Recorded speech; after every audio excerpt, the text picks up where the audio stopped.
In the most bizarre final video of the day, there's news about a special military training facility literally being under threat of civilians. Now, if you think of a special forces school that is under civilian threat, you need to think that there's something terribly wrong with this picture. But as I go into the article, and it's very short, you will see that things are actually much worse.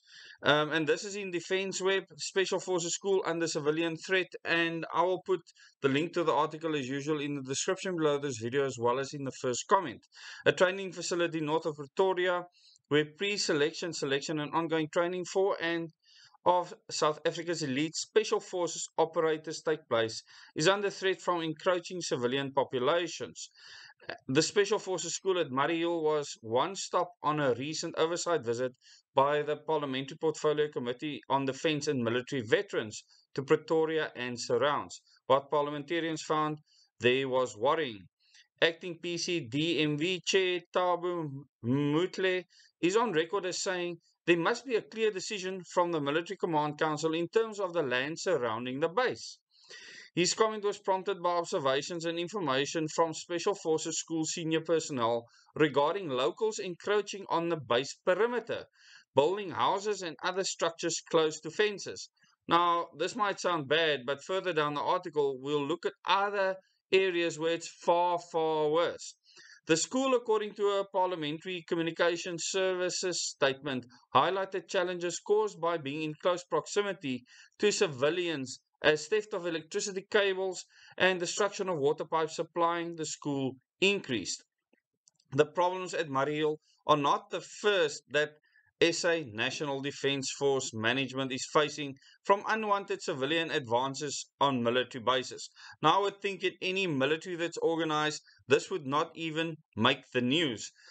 At 6 SA Infantry Battalion at Mkanda in Eastern Cape, Parliament heard last April is without a perimeter fence on its eastern boundary thanks to thieves.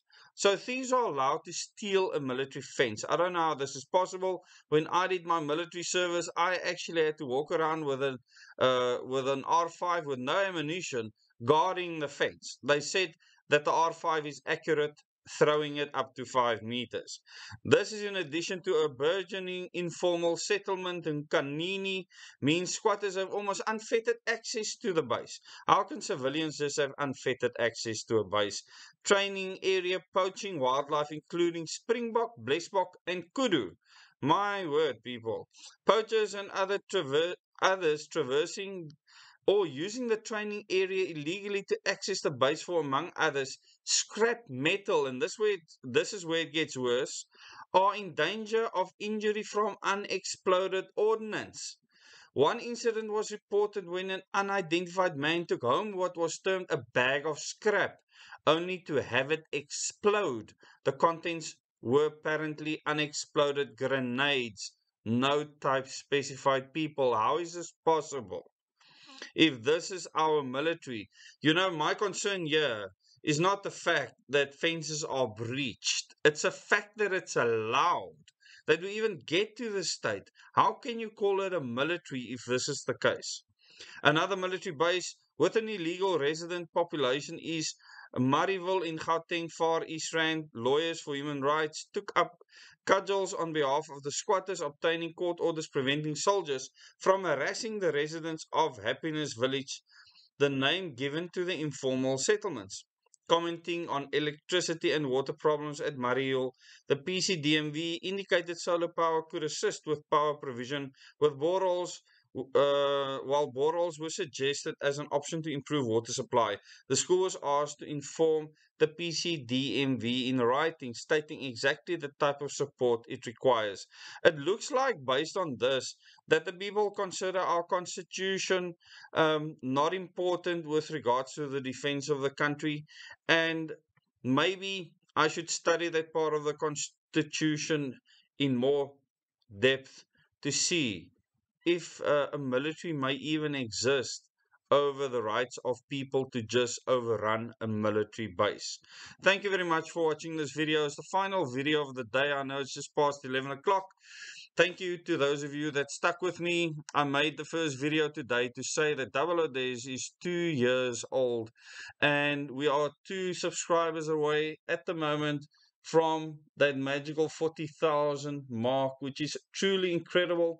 We will either reach it still today or tomorrow, and that is truly remarkable. I want to thank all the people that is a part of this journey, and I want to show to you that I'm willing to put in the work.